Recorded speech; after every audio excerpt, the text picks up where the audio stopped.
Hello and welcome to another video in accounting. In this video, we are going to discuss bank reconciliation. There are two things we will discuss. One, why do we need a bank reconciliation? And second, how to do a bank reconciliation. Let's look at the first one, why we need a bank reconciliation. So I'll walk you through some examples of why there is a difference between balance as per the cash account and balance in the bank statement. Businesses keep their cash coming in and going out, a record of cash coming in and going out in the cash account or in the cash book. The bank also keeps a record of cash coming in and going out of the account and informs the bank of the balance at the end of the period through a bank statement. So you can see one on the top on the left right side. Now I'm going to give you transactions and show you why there is a difference in and what to do about it. But let's look at some transactions which do not create any differences. On April 1st, Jessica opens a bank account and deposits $20,000. Since Jessica deposits this in the bank, she records this on the debit side of the cash account as an addition. This will bring the balance in the cash account to 20,000. And since Jessica deposited this in the bank in the same period, so the bank will also have this amount in the bank records. So the statement will balance. On April 5th, she pays Bob for supplies $3,000, check number 121, and it is cashed by Bob. So before handing the check to Bob, Jessica deducts it on the cash book side. So that is the credit side of the cash account and $3,000. And this brings us the balance in the cash account to $17,000. And since Bob cashed it in the same period, so it will be shown on the bank statement in the same period. Thus, the balances will be the same again. On April 12, she receives 2,000 from the customer and deposits in the bank the same day. Again, when she got the money, she records this in the cash account as $2,000. That brings the balance in the cash account to 19,000. And since she puts it in the bank in the same period, the bank will also have the same balance. So again, this will not create any difference. Now let's look at items that create a difference between these two balances.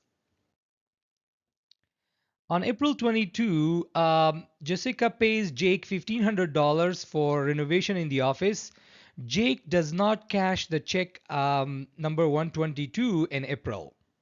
So now, before giving Jake the check, Jessica will minus this in the cash account by recording it on the credit side. So $1,500 is recorded on the credit side. This will bring the balance in the cash account to $1,700.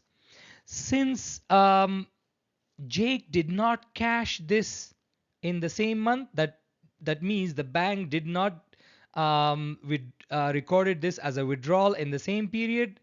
That creates a difference between these two balances. The cash is decreased in the T account, but the cash in the bank is not decreased because Jake did not cash it. This is one of the differences, and we call this outstanding check. So outstanding check is a check that is written by the business and recorded as a deduction by the business in the cash account.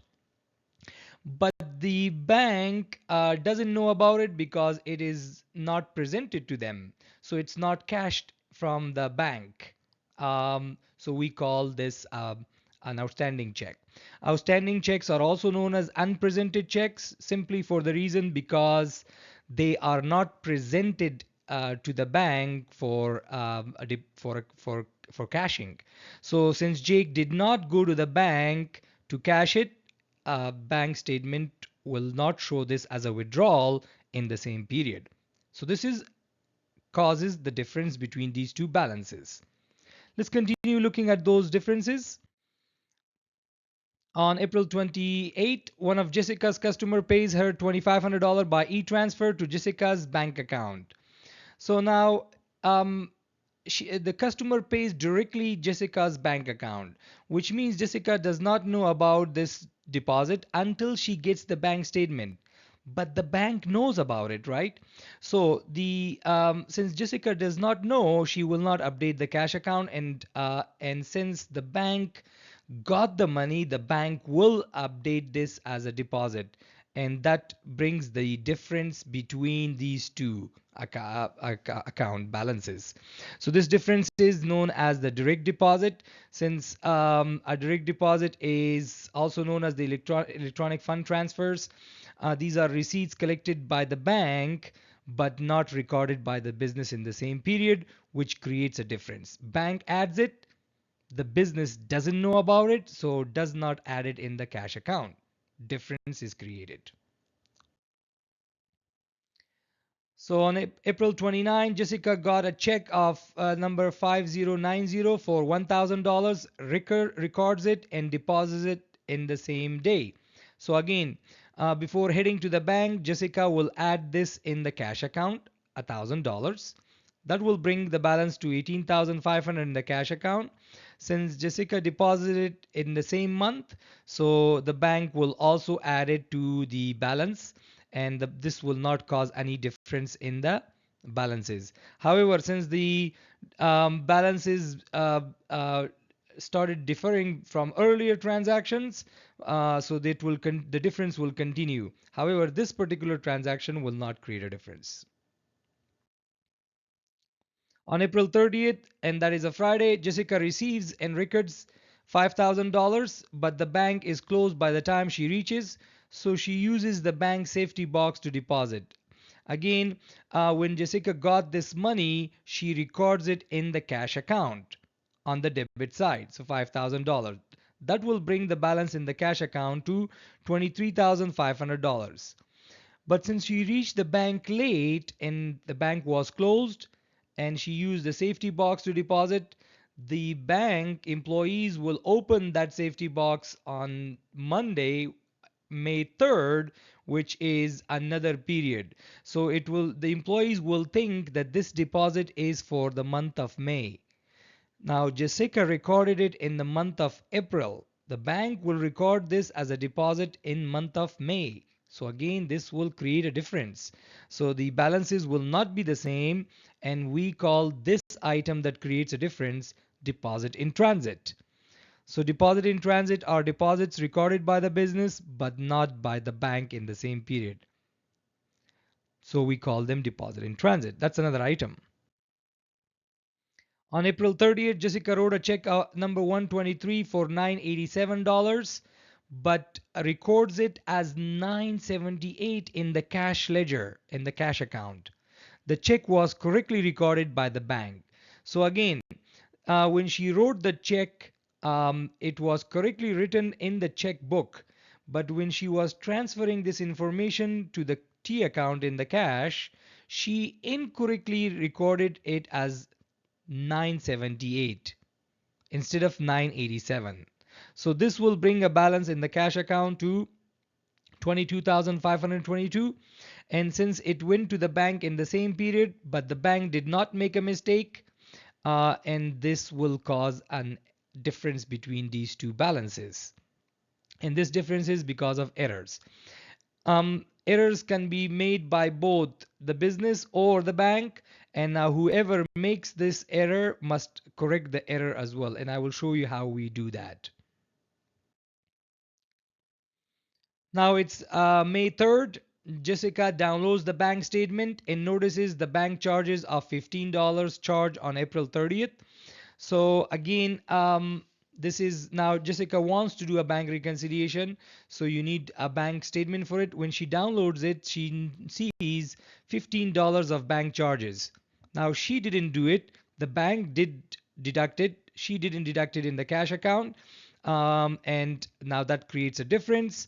So the balance in the cash account stays the same, but the bank deducts it. So the balance will be different.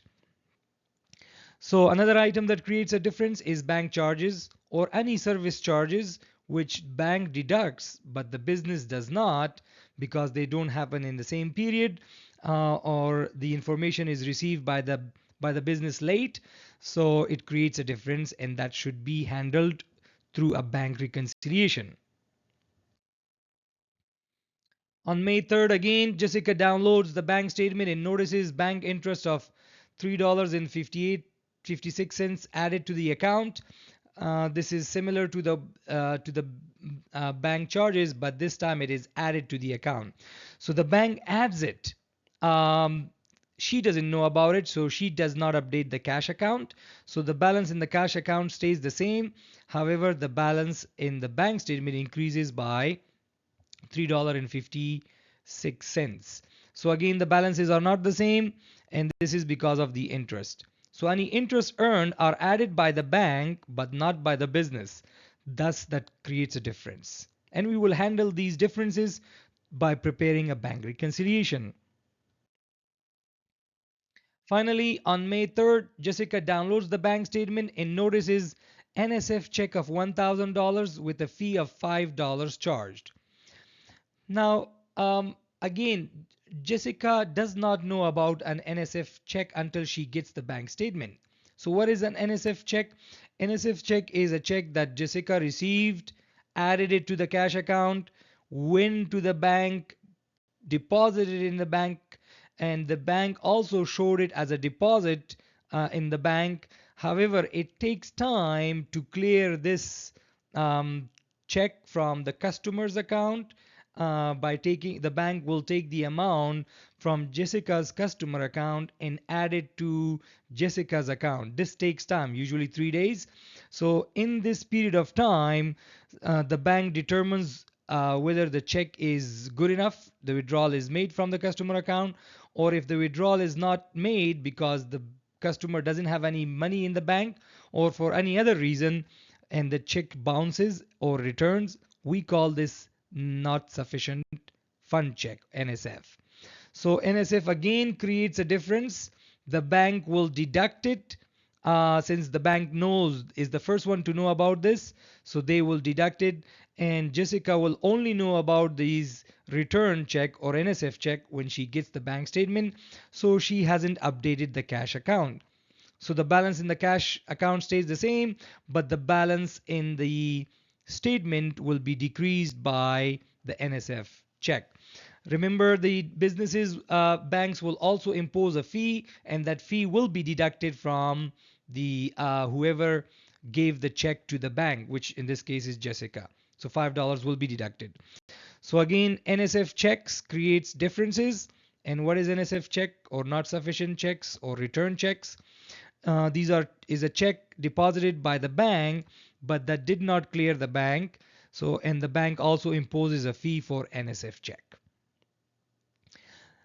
Now now that we have looked at the differences, let's add the statement deposits column and the withdrawal columns. So these are the totals in there, and now you can see that there are differences in the balances, and those differences we need to now reconcile. So let's list those differences.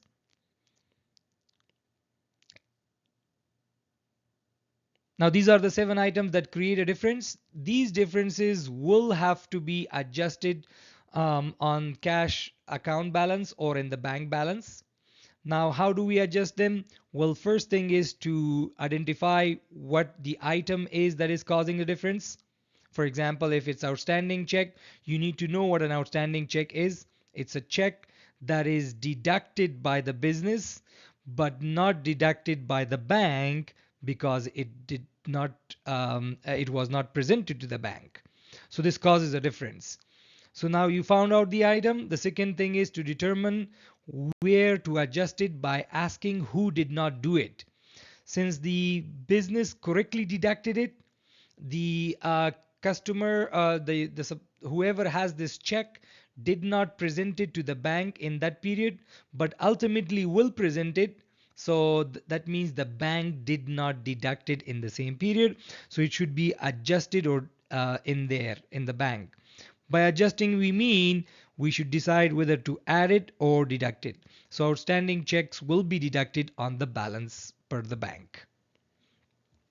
So what are the items that are adjusted on the cash account balance? The first is the electronic fund transfers that will be added because the bank added it. The business did not know about it, so the business should adjust by adding it. NSF checks, again, the bank was the first to know that the check bounced, so they did correctly deducted it. The cash account is not updated, so we need to update it by deducting it. Bank and other charges, again correctly deducted by the bank but not by the business, so we need to minus that. And the last of the adjustment on the cash account balance is the errors. If error is made by the business, it will either be added or subtracted depending on the error. The adjustment on the bank balance side, first is deposit in transit. Again, it is a deposit that is added in the cash account by the business, but it reached the bank too late, for example, so the bank will eventually add it, but in another month. So now for bank reconciliation, we will add it to bank balance. Outstanding checks will be minused on the bank side. Any errors made by the bank will either be added or minused in this case. So these are the adjustments. Now let's prepare a bank reconciliation. So for bank reconciliation, you need to have the T account. Either if you're using a software, you can print a T account of the cash from the software, and you will need a bank statement which should be with you. And now you need a piece of paper. If you are doing it on a piece of paper, on that piece of paper you will write the company name, the name of the report you are doing, in this case bank reconciliation, and the date on which you are doing it, April 30th 2024. Now, the first thing to do is to write these two headings on that piece of paper. So cash balance as per the cash account and cash balance as per the bank statement. And copy the balances from the cash account here and copy the ending balance in the bank statement to this piece of paper. That's the first step. Now, start with the cash account, and on the debit side are all the deposits. So go through the debit side of the cash account and match these amounts with the deposit column of the bank statement. If they match, that means they have cleared and we don't need to do anything about them. So the first three items are matched in the deposit column of the bank statement. So that's cleared. Nothing to do anything about this.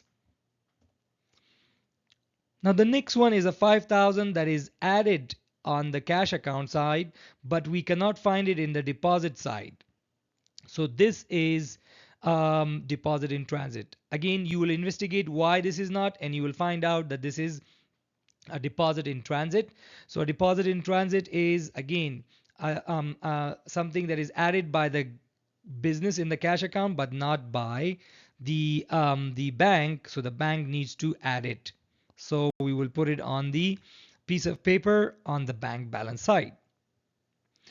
So the cash account debit side is done, but if we look at the withdrawal side of the the deposit side of the bank statement, we see two items there. So first item is a deposit of $2,500.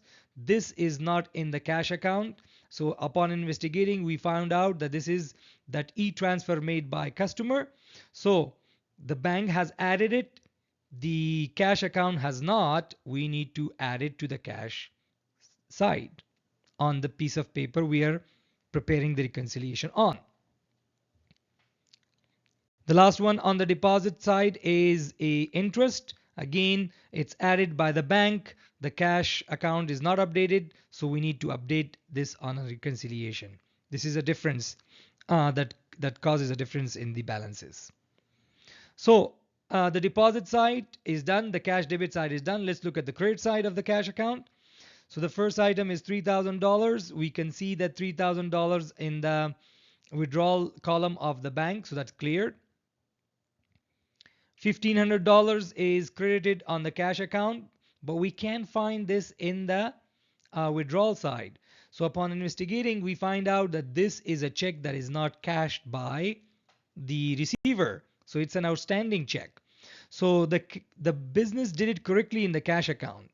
The bank, however, hasn't done it. So the bank must adjust it by subtracting it on the piece of paper the reconciliation piece of paper.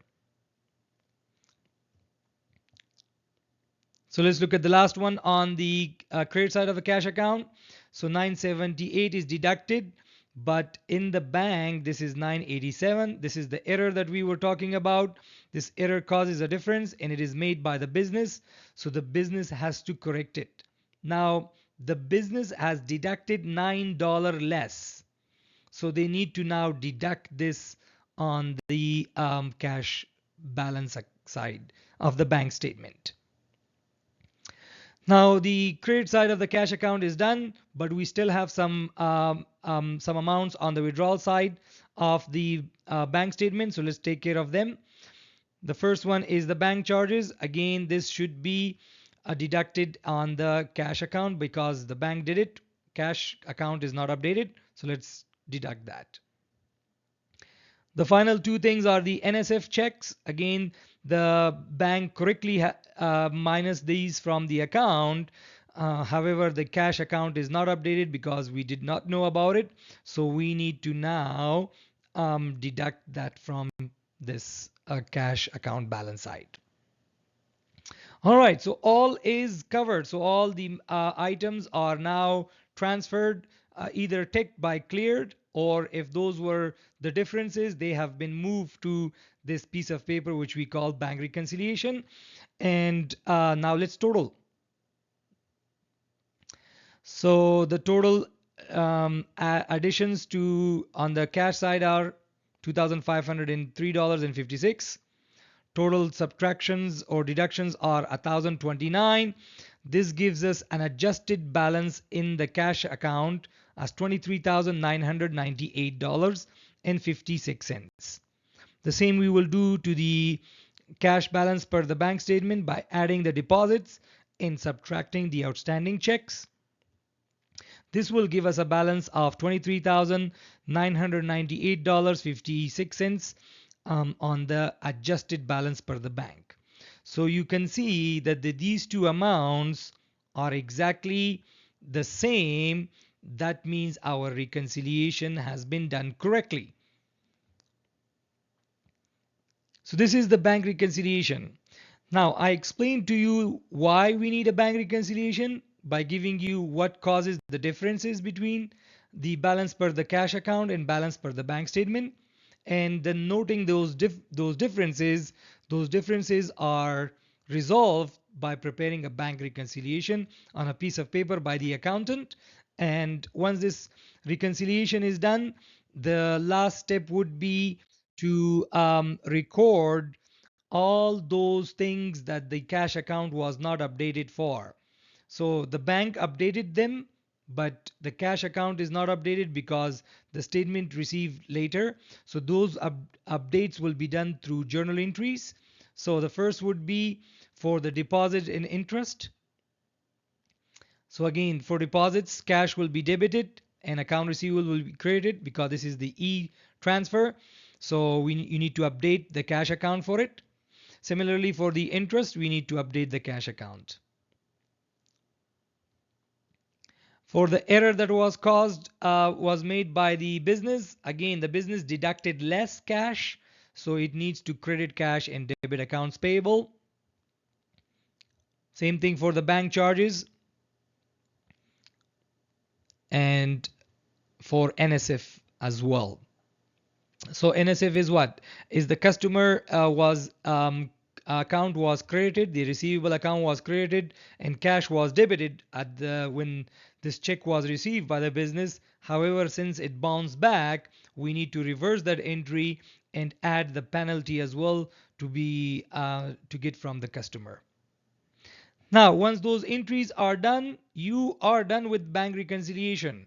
So, and the cash account will be updated, and the balances will be reflecting as the balance per the bank statement. So that was a bank reconciliation. So this is how it is done in real life. However, in the exam setting, you might get a question like this. So they will give you the items and will ask you to prepare a bank reconciliation. So the idea is the same. You need to look at the item, decide who did not do it, and then adjust by adding or minusing in the appropriate side. So the first thing would be to prepare a piece of paper with a heading and then write the cash balance per book, cash balance per the statement, copy those balances from the question, and then read through each element and adjust them on the bank reconciliation statement. So I hope this video was helpful. I hope you learned the reasons for bank reconciliation and how to do it. Watch it again, share it with friends, and don't forget to like, subscribe, and click the notification icon so that you can be aware of the upcoming videos on the channel. So I'll see you in the next video.